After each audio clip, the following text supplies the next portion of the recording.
Bolsonaro tem sido alvo de denúncias e alguns escândalos. O caso das joias e, mais recentemente, o caso das vacinas são dois exemplos disso. Diante dessa nova realidade, muita gente se pergunta se isso abalará sua popularidade.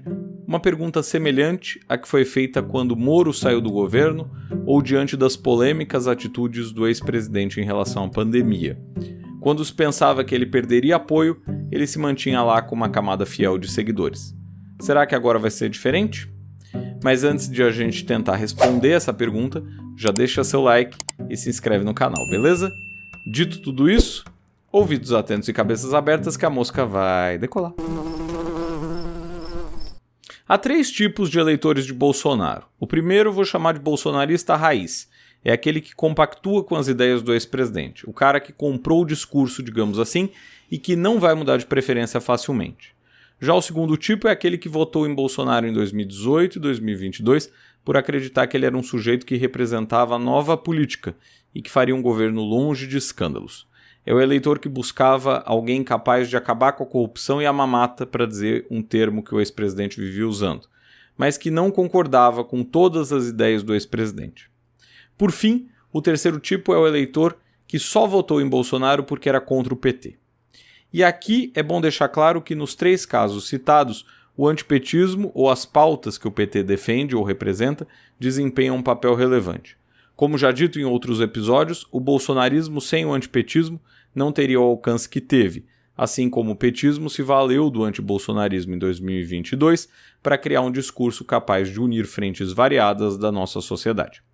De todo modo, voltando aos 3 tipos de eleitor, poderíamos dizer que o primeiro é o eleitor ideológico, o segundo é um eleitor com boa vontade e o terceiro um eleitor de ocasião. Ideológico no primeiro caso porque, como já dito, é um eleitor que vestiu a camisa, fanatizado. Com boa vontade no segundo porque é aquele que genuinamente acreditava que o Brasil poderia ser diferente mudando o presidente ou o partido que nos governa. E o eleitor de ocasião porque a escolha pelo bolsonarismo se deu não por comprar ou compactuar com o discurso de Bolsonaro, mas por julgar que a outra opção era pior.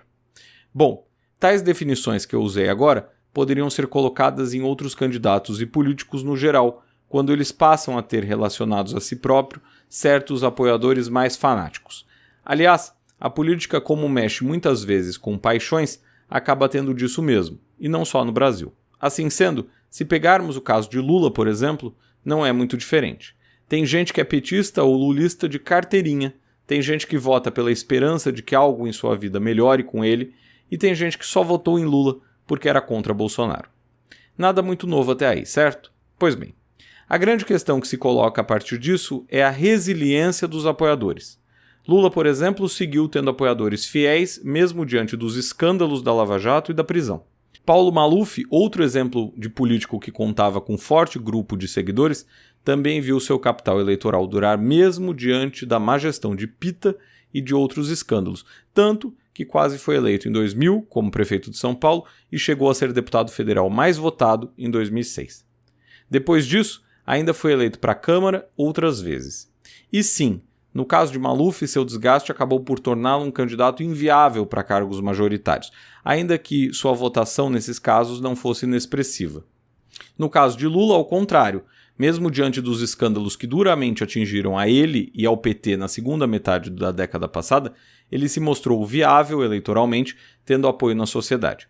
Se isso se deu apenas em função da rejeição que parte dos brasileiros tinham em relação a seu adversário, ou se isso foi um apoio mais consolidado, não temos como saber. Para responder a isso, precisaríamos de uma eleição onde o adversário fosse mais neutro, o que não era o caso. Agora, e o bolsonarismo? Considerando que o eleitor do primeiro tipo não tende a mudar de opinião facilmente, resta a Bolsonaro, Michele e outros aliados tentarem convencer os outros 2 tipos de eleitores a seguir apoiando seu projeto político, ainda que momentaneamente. Eles precisam que haja descontentes com o PT e o Lula que topem seguir no barco. O problema é que, com o tempo e mais escândalos aparecendo, os discursos que fizeram o sucesso de Bolsonaro e do bolsonarismo em 2018 podem se enfraquecer ou se perder. Bolsonaro sim agrega uma parte da extrema-direita que carecia de líderes e chegou a votar em tucanos por falta de opção, mas eles só o ajudariam a ser eleitos para uma Câmara, por exemplo. Por falar em Câmara e Tucano, Aécio Neves é um bom exemplo de político que não conseguiu se manter diante dos escândalos.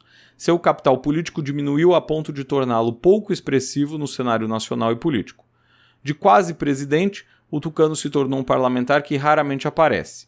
Isso porque muitos não votavam em Aécio por Aécio, mas sim porque ele era o candidato eventualmente capaz de derrotar a Dilma em 2014. O plano bolsonarista não é desse tipo. Há uma questão de identidade por trás e uma ideia de criação de simbolismo e representatividade. A própria apropriação da bandeira nacional por esse grupo demonstra essa ideia de criação de um pertencimento que nunca existiu no campo tucano.